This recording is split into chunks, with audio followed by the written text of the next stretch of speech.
The great question which is in our minds, the seed that we need to plant, is whether the saints lost the fullness of the gospel after receiving it during Joseph Smith's ministry, which would then necessitate a future restoration. Were you called a transgressor from the womb? What does that mean?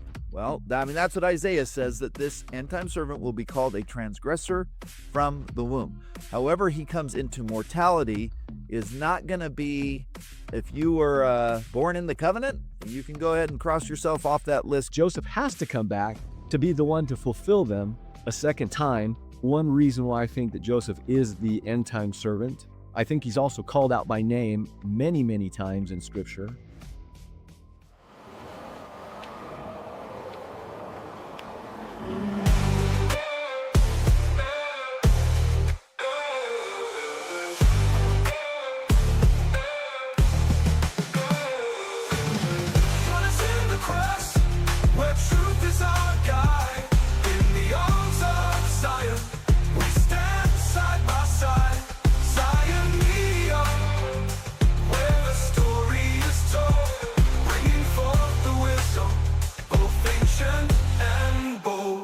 Welcome in here on Zion Media, and that's right, we have another episode of the Lost Doctrines of the Restoration. I'm joined by Rob Warkup, and we're going to be talking about something today that I think everybody's been waiting for. And here on Zion Media, I would say that we have been one of the channels, if not the channel, that's been covering the end time servant.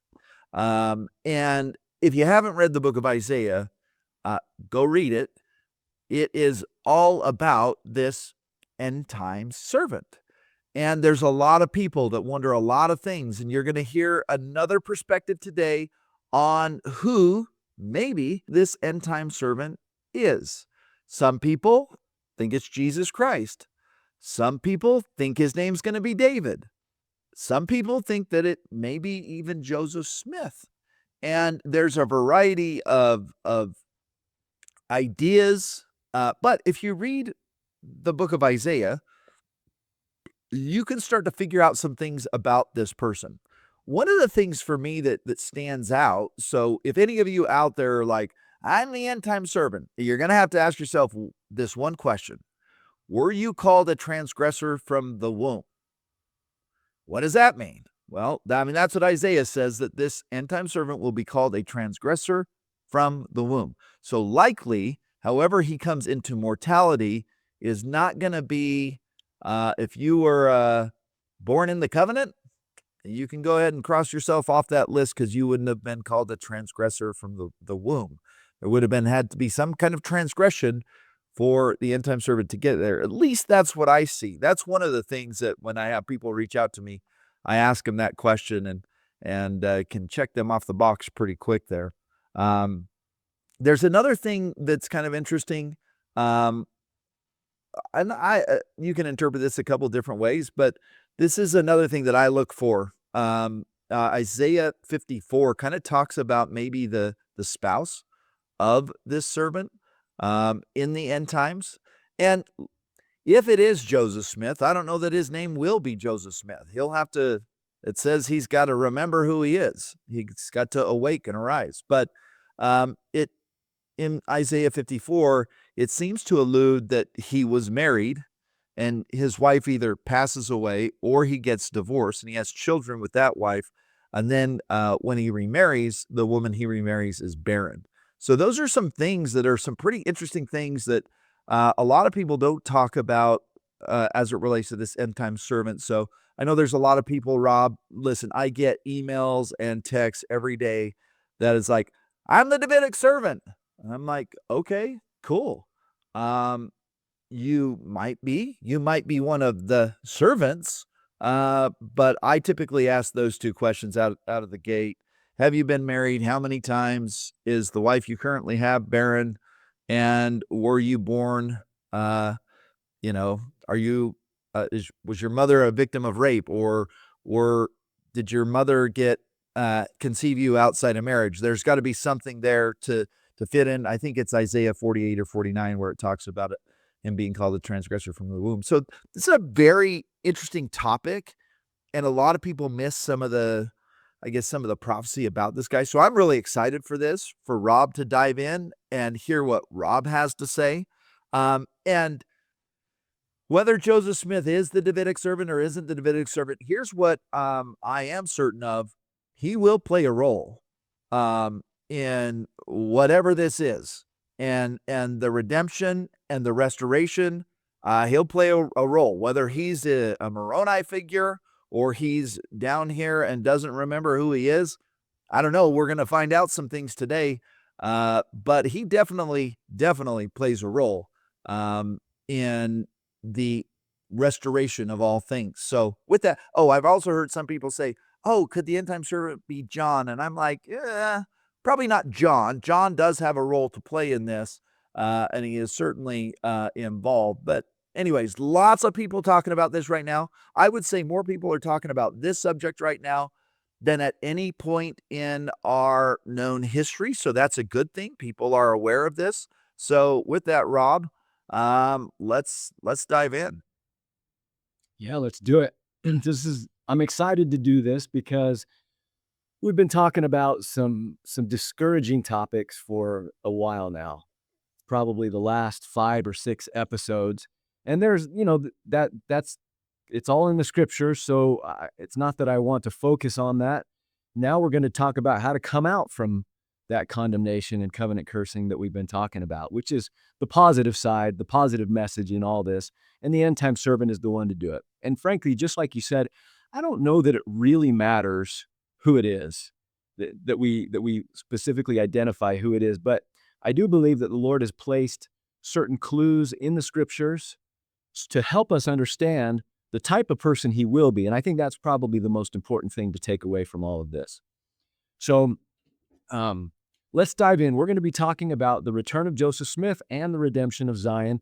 I've broken this one chapter 14, into 3 parts. And so they'll be a little bit shorter than some of the ones that we've done in the past, hopefully just around the hour mark.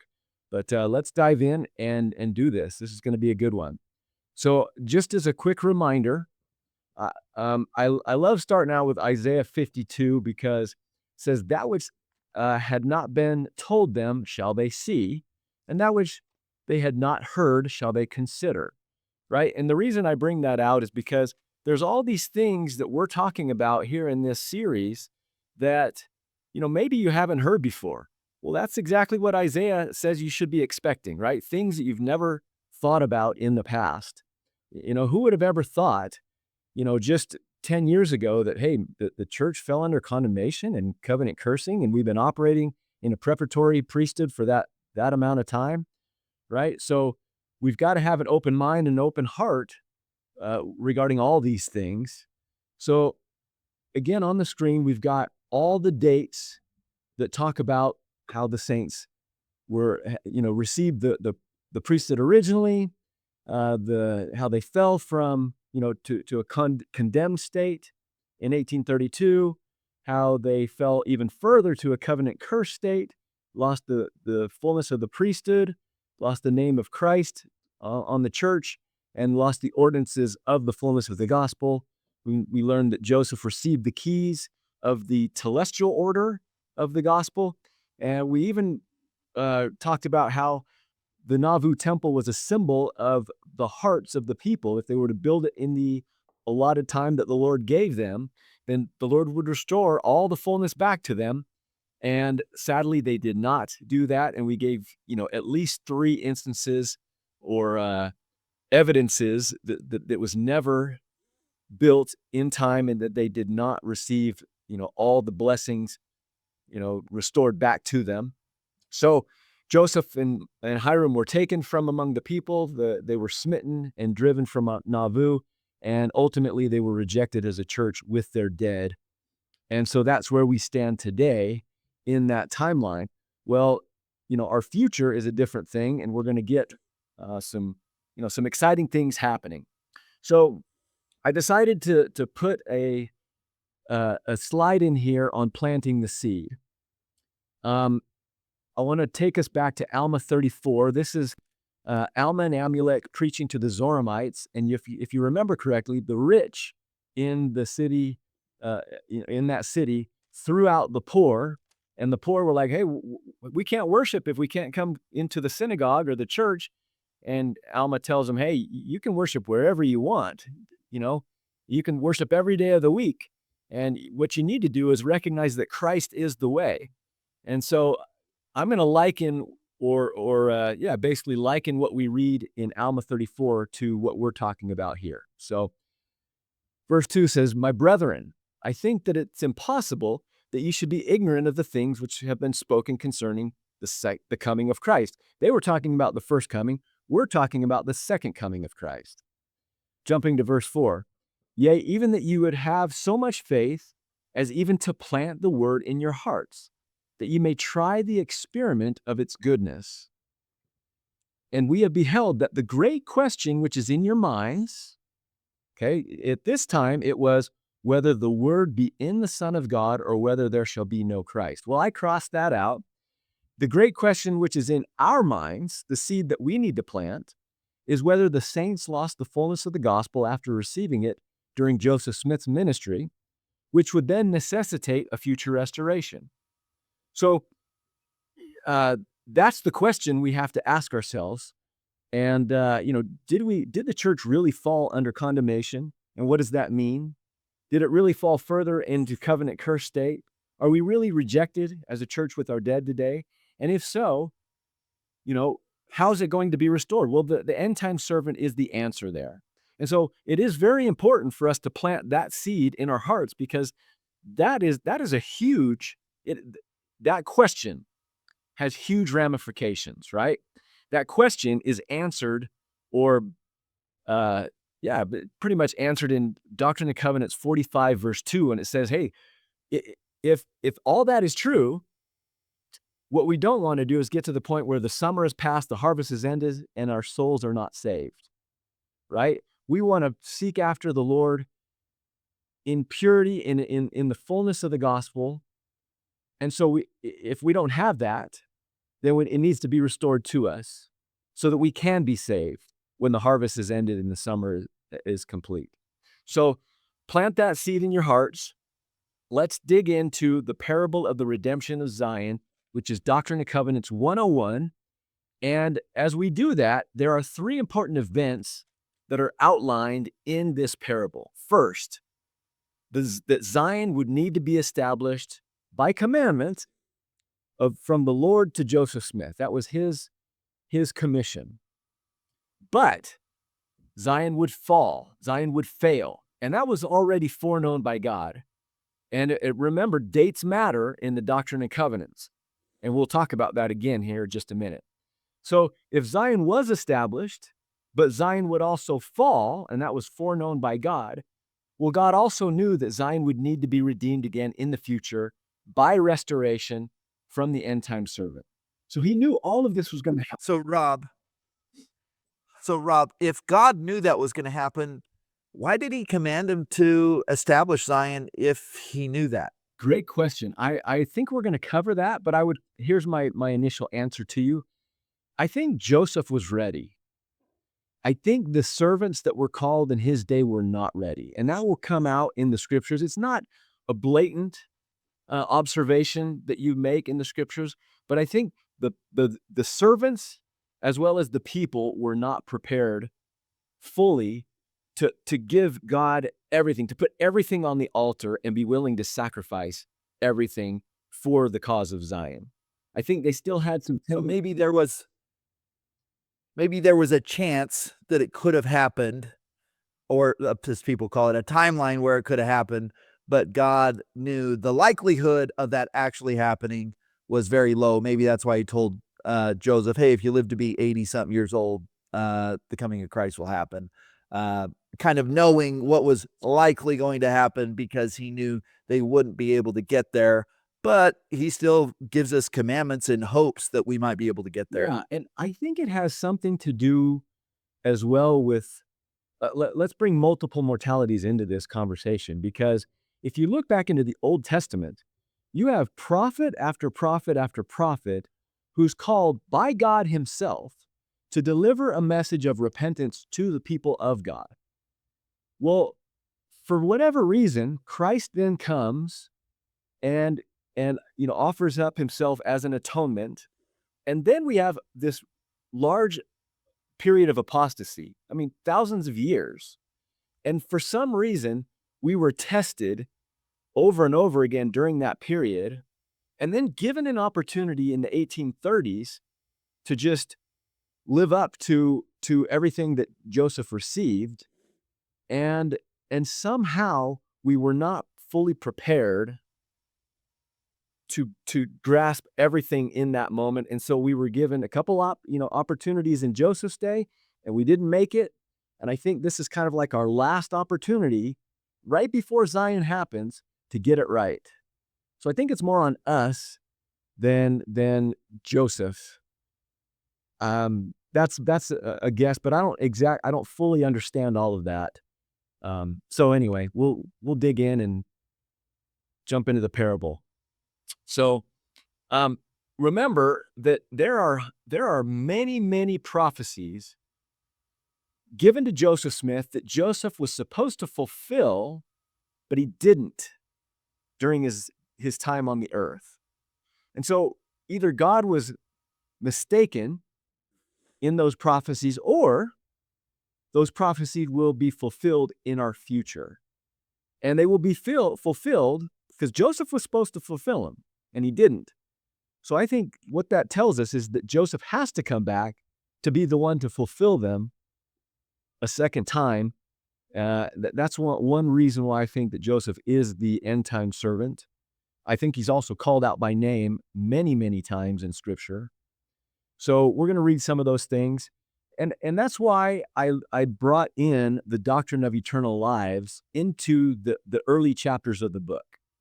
I had somebody reach out to me and say, Rob, that's one of those doctrines that we shouldn't be talking about. And I questioned myself whether or not I wanted to include it in the book, but I feel like in the last days, you absolutely have to talk about it, because it's the only way that God could fulfill the prophecies that he made to Joseph is through multiple mortalities. Joseph has to come back to fulfill the things that he did not fulfill in the Doctrine and Covenants. And they're plentiful. I mean, there's lots of them. So that's the reason I included it in the book. And I think that as a people, we just need to figure that doctrine out and learn to see it in the Scriptures, because it's everywhere. And in my opinion, if God puts it in the Scriptures, it's open season. In other words, you're free to share what's ever in the Scriptures. Now, there may be doctrines that we receive directly from God or an angel or whatever that they tell you you're not allowed to share those things. Well, okay, then that's off limits, right? But if it's in the Scriptures, in my opinion, we're free to share anything on a deeper level if it's in the Scripture. So that's why I included it, and that's how God will fulfill his end-time prophecies. All right, so the parable was given to Joseph in 1833. Now remember, dates matter. So 1832 was the condemnation. 1834 in May was the covenant curse, when they fully lost the priesthood, they lost the name of the church, so on and so forth. Okay, so God is giving this parable to Joseph, telling him, in cryptic form through a parable, basically what's going to happen to the church. Now, whether Joseph understood that or not, I don't know. But let's jump into the parable and just compare it to the restoration and covenant cursing of the church. So, verse 44, certain nobleman, which is the Lord, had a spot of land, very choice. Now, we know from that language that he's specifically talking about North America, even the United States, we could even say. We learned that in Ether 2, 2 Nephi 10, Jacob 5, okay? So that choice spot of land is, we'll just call it the United States. And he said unto his servants, okay, which means the head servant and other end-time servants. And I shouldn't maybe call them end-time servant. I should call them latter-day servants. Okay? He said unto those servants, go ye into my vineyard, even upon this very choice piece of land, and plant 12 olive trees. Well, the olive trees represent the house of Israel. Okay? Right. And or in other words, the Lord's covenant people. Okay, so in that vineyard, and set watchmen, or in other words, lesser servants, or lesser is not a great word, but other servants round about them, and build a tower that one may overlook the land round about, to be a watchman upon the tower, that mine olive trees, again, the Lord's covenant people, may not be broken down when the enemy shall come to spoil and take upon themselves the fruit of my vineyard. So the Lord absolutely knew that the enemy would come. That was part of the plan. And I think that's part of our test as well. Can we overcome the world by faith? Can we overcome the enemy by faith? Okay, so the Lord knew he would come. So the role of a watchman is to ascend the tower so that they can see the enemy coming to destroy the vineyard. But also, from a metaphorical sense, as a watchman ascends the tower, they're also metaphorically able to see God face to face. That's what Moses and Joseph Smith were both trying to do. Sanctify the people so that they could see the Lord face to face in a second comforter experience. Okay? So, now, the servants of the nobleman went and did as their Lord commanded them, and planted the olive trees, and built a hedge round about. What's the hedge? It's a hedge of protection to keep the enemy out, and set other watchmen. Okay, so they called new watchmen, and began to build a tower. All right, so far the restoration is progressing exactly like the Lord commanded Joseph to do it.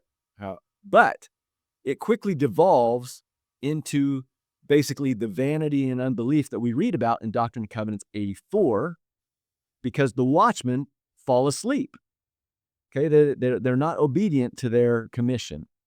So we're going to watch for that in these upcoming scriptures. And while they were yet laying the foundation, that's important. We're going to discuss that in depth at the end of this presentation.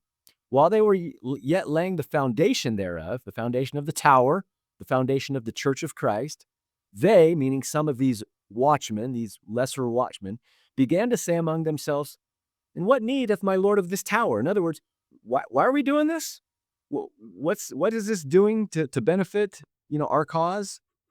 And they consulted for a long time, saying among themselves, "What need hath my Lord of this tower, seeing this is a time of peace?" Hey, there's no enemy here. Why are we building a tower that there's no enemy coming? Okay. Well, and then they even take it further. Might not this money be given to the exchangers? In other words, shouldn't we focus our efforts on other things? Now, what I like about this phrase, might not this money be given to the exchangers? I mean, if you look at the church, does the church need to be a corporation? Do we need to invest in the stock market? Do we need to invest in all of these, in Babylon, essentially, to keep the church running? Absolutely not. Not necessary at all. Okay? So these guys, and that's where we've taken it in our day. This episode is sponsored by Oraqel Code. I'm going to run your code first. It's called your Oraqel Code. It's going to tell me everything I need to know about who you are. Miss Gloria enters this world spiritually encoded with wholeness and return. The number 10 is sacred, a blend of oneness and completion. She is a finisher, a restorer, and a vessel through which divine designs move. We're going to take this information. We're going to build a song now. Boy, you knew your name. I traced you in light, marked you with fire on the edge of the night. You were born to finish what others let go, a sacred flame wrapped in grace and shadow. What do you think? You want me to send it to you? Yes. Did we do good? You did. It's a miracle, huh? It's almost as good as walking on water, if you ask me. So nice to meet you. Thank you. To get your Oraqel Code now, either click the link or take a picture of that QR code and you can get your Oraqel Code and your song today. Okay, but these watchmen, they're saying, hey, there's no need of these things. In other words, they blatantly are rejecting the commission that they were given by the head servant and by the Lord. They were interested in other pursuits. Verse 50, and while they were at variance with one another, now that's interesting. There was some discussion, some variance in what they were supposed to do. There some disagreement. They became very slothful and they hearkened not unto the commandments of their Lord. So they rejected their commission, and instead they sought, other pursuits, which is a form of vanity and unbelief, which is exactly why they were condemned and then later fell under covenant cursing, where they lost the name of the Christ in the church, lost the priesthood, and everything we've discussed. And what happens? Well, verse 51, and the enemy came by night and broke down the hedge, and the servants of the nobleman arose and were affrighted and fled. And the enemy destroyed their works and broke down the olive trees. Okay? So that's everything that we've discussed in previous episodes. The people were not adequately sanctified to receive the endowments of power or see the enemy coming, and therefore we lost the fullness of the priesthood and everything else. Now, behold, the nobleman, in other words, the Lord of the vineyard, Christ, called upon his servants and said unto them, Why? What's the cause of this great evil? Ought ye not to have done as I commanded you? And after ye had planted the vineyard, and built the hedge round about, and set watchmen upon the walls thereof, built the tower also, and set the watchmen upon the tower, and watched for my vineyard, and not have fallen asleep, lest the enemy should come upon you? So, first off, they only built the foundation of the tower. They never erected the entire tower. So the church was never fully formed, in other words. But the Lord's pretty upset with them. And behold, the watchman upon the tower would have seen the enemy coming while he was yet afar off. And then ye could have made ready and kept the enemy from breaking down the hedge thereof, and saved my vineyard from the hands of the destroyer. Right? So the condemnation and curse did not need to happen if the watchmen had taken their leadership responsibilities seriously. So that goes back to the question that you asked earlier, right? Did all this covenant cursing have to happen? Well, not necessarily if the watchmen would have been ready. And I think if the people would have been ready as well.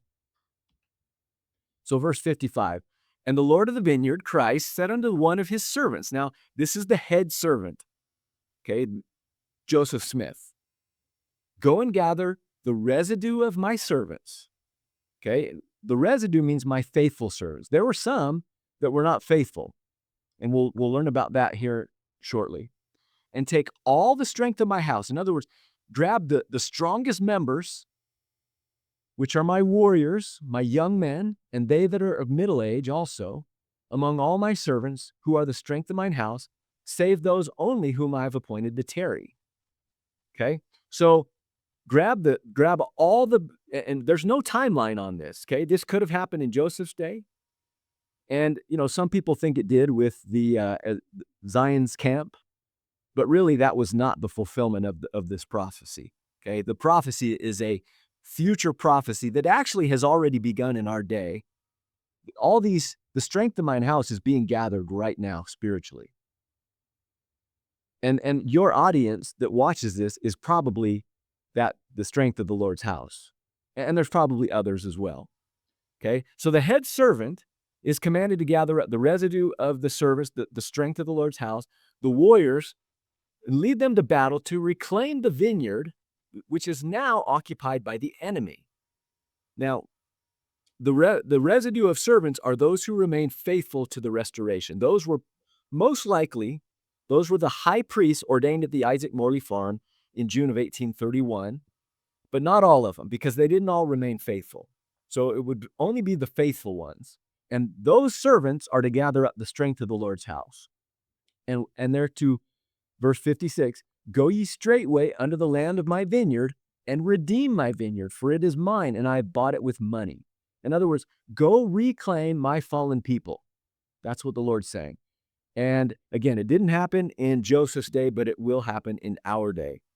Therefore, get ye straightway unto my land, break down the walls of mine enemies, throw down their tower, and scatter their watchmen. So what we learn is that when the enemy came in, our tower was never built. And I say I should say the church was never fully formed.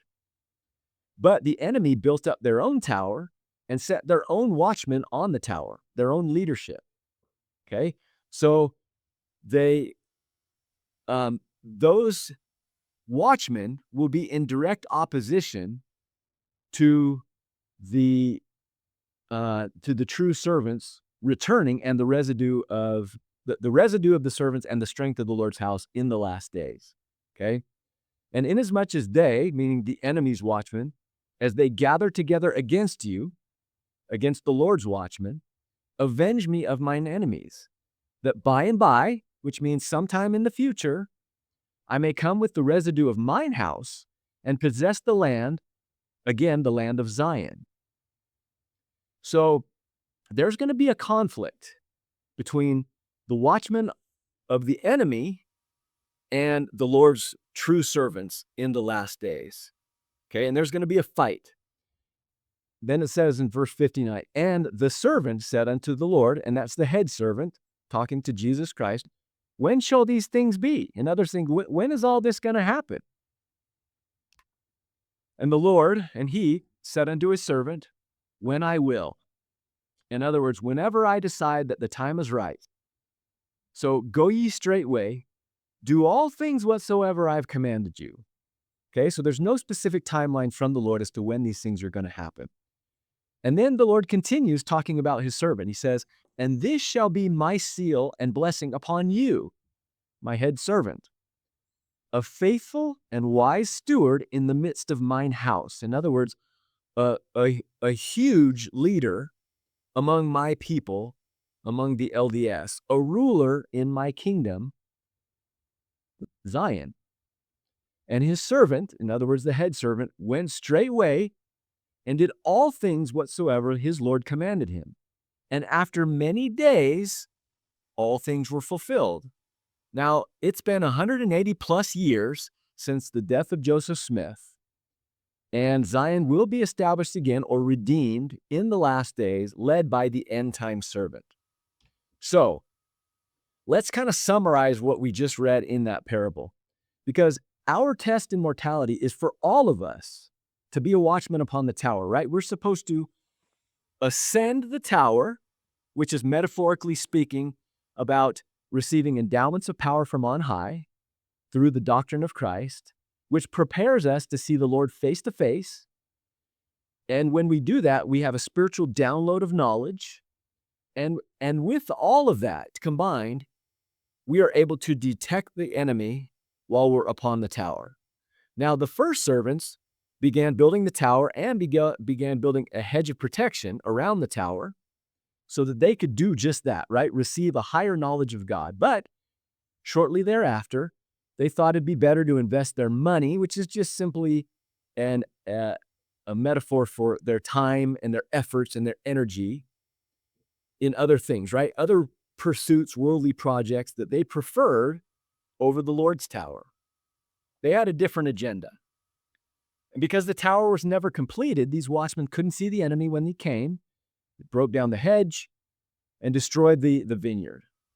And the Lord's people were scattered, right? Smitten and driven from Nauvoo, having lost the fullness of the gospel. So this is exactly what we've talked about in previous chapters. Now, this is again, covenant curse, condemnation of the church. And the Lord in his anger called out the servants, but then he called the one mighty and strong to set in order the house of God. And we're going to read that next. And this end-time servant will directly oppose the watchman of the enemy who seized command of the Lord's people and built up their own tower. And he will do it by enlisting the help of other faithful servants, right? The residue and the strength of the Lord's house as well, but it'll come in our day. So let's read, because this scripture, which was given to Joseph Smith, Doctrine and Covenants 85:7, in 1832 outlines the purpose or the need for an end-time servant. What is an end-time servant needed if we already have the fullness of the gospel and everything that we need to establish Zion? There's no purpose or need, right? So we need someone to come back and restore everything that was lost. So verse 7 says, and it shall come to pass, right? It's a future fulfillment, that I, the Lord God, will send one mighty and strong, holding the scepter of power in his hand. Well, the scepter of power is sealing The holy order. sealing of the lower and higher Melchizedek priesthood. Right. Okay. And we're going to remember that word power because it's going to come back in future scriptures that we read today. Clothed with light for a covering. In other words, that's metaphor for being endowed with high levels of, having seen the Lord face to face, being endowed with priesthood authority and priesthood power, a highly ascended prophet, seer, revelator, and translator, just like Moses. That's what we read last time, right? Doctrine and Covenants 107 informs us that the president of the high priests in the holy order should be like unto Moses, being a prophet, seer, revelator, and translator. Well, that's exactly what Joseph was, and that's what Joseph will be when he returns. So, whose mouth shall utter words, eternal words, which means he will have the sealing power when he returns. He will have the ability to command the elements, just like Moses did in the first Exodus. Moses, through that power, helped the people with, nutrition and manna and water by smiting the rock and parting the Red Sea and other things as well. And the Exodus in our day will be greater than that in Moses' day, so we can expect that end-time servant will have all those same powers. Then it says, while his bowels shall be a fountain of truth. Okay, so he will come professing higher truths, much, much higher truths than we have seen, in our previous history, all of us.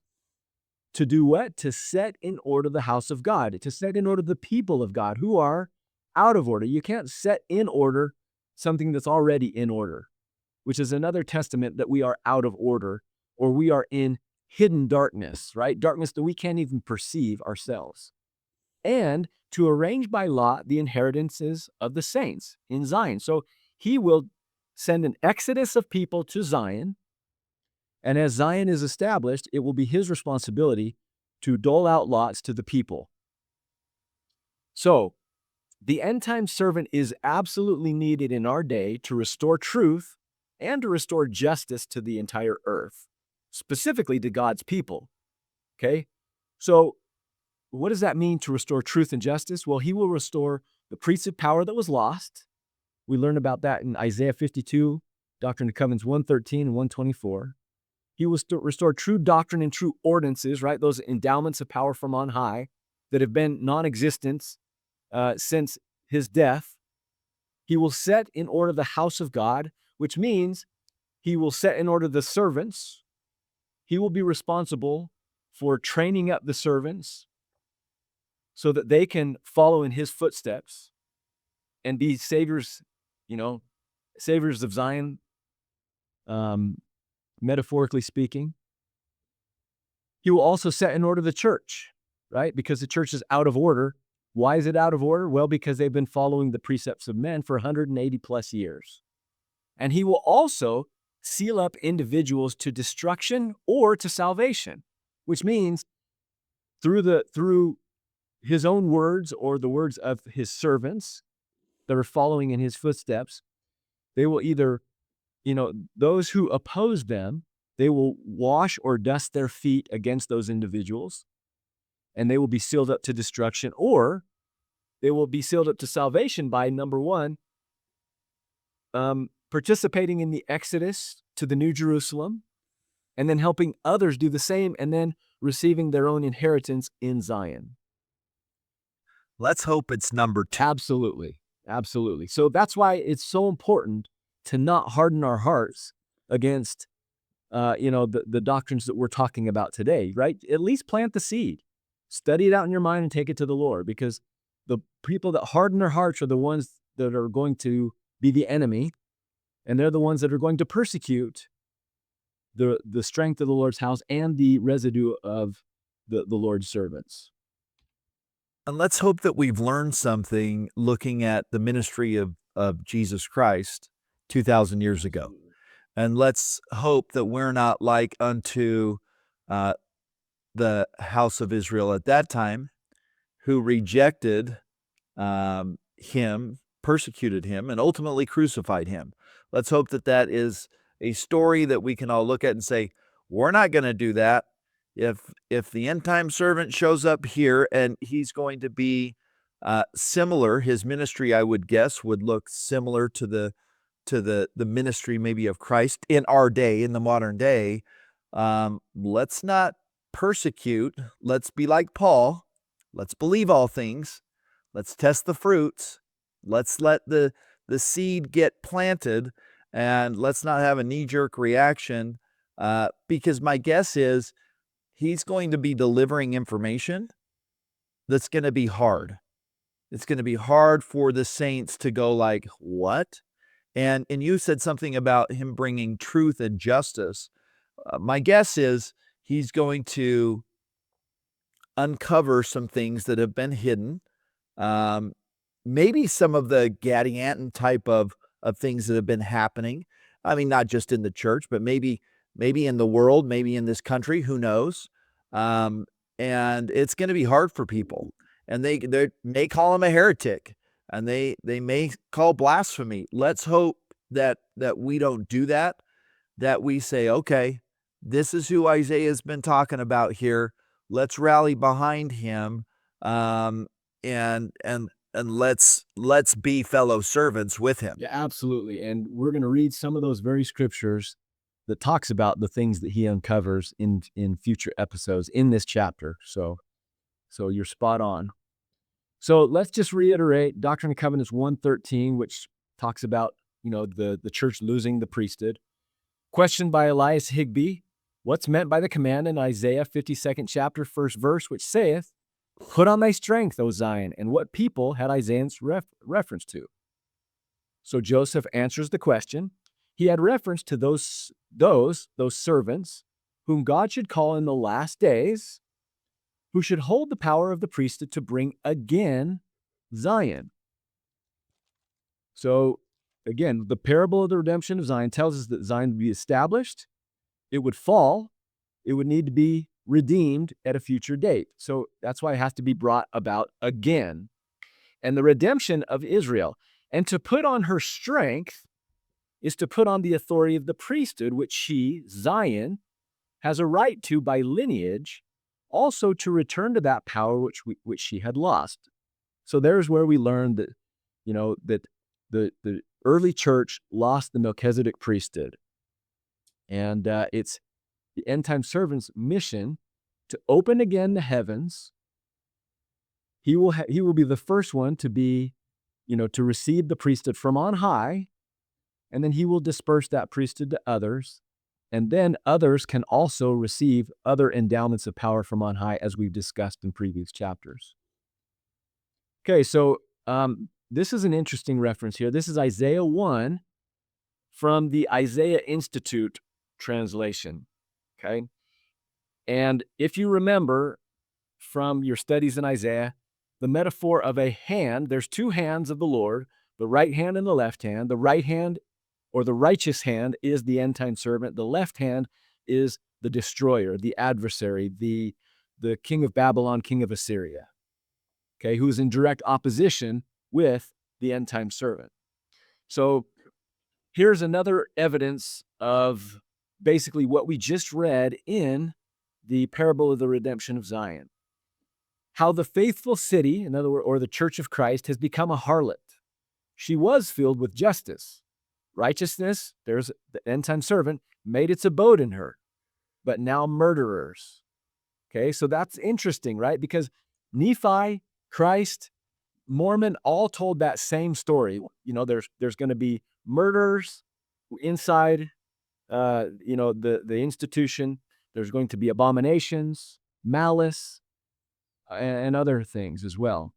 Your silver has become dross, your wine diluted with water.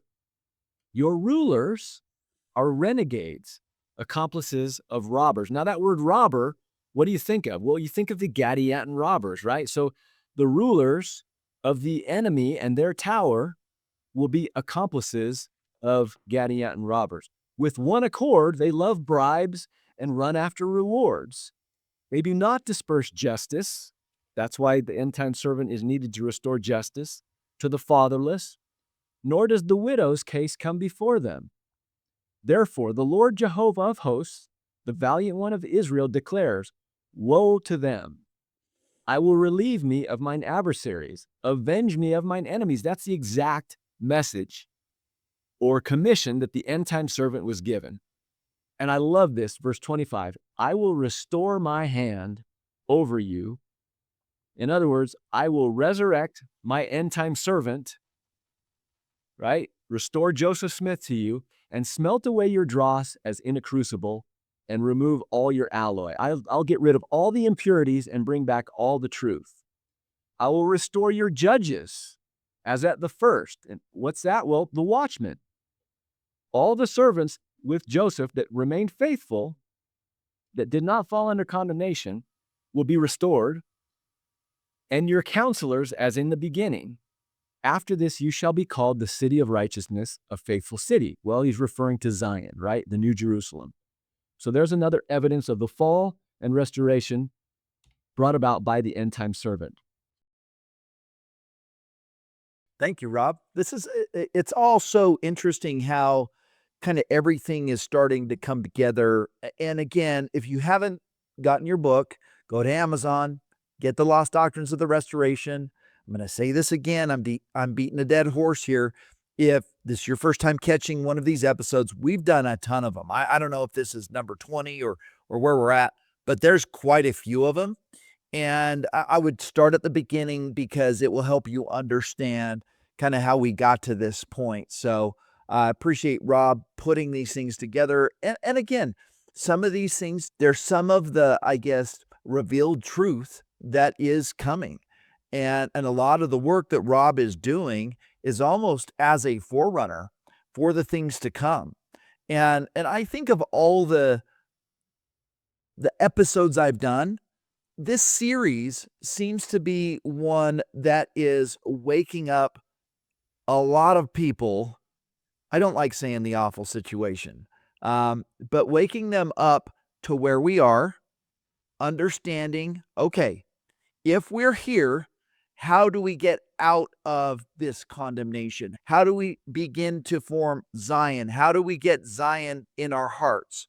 And so I appreciate all the work Rob has done kind of as a forerunner in these latter days to share this information. And truthfully, I'm grateful for YouTube. I mean, it would be so much more difficult to be able to share these things en masse if we were having to do it cottage meeting at a time or house meeting at a time. This allows for a way for us to share this message, get this message out there.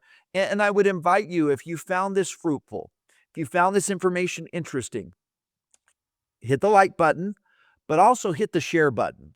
You can share. It doesn't cost anything. If you thought this was interesting, share it with a friend. Let's get this message out here. Let's be active in the comments. If there are things that maybe can add to the discussion, post in the comments. And let's keep this discussion going. Let's not be afraid or have fear, or let us not even be discouraged. Let us just come to an understanding of, okay, cool, this is where we're at. Now let's come up with a plan and let's look at the scriptures, because the scriptures can be our guide on how we ascend out of where we are or up from where we are. So again, Rob, thank you so much. For myself, I'm Shane Baldwin. For Rob Warcup, we'll see you guys all next time.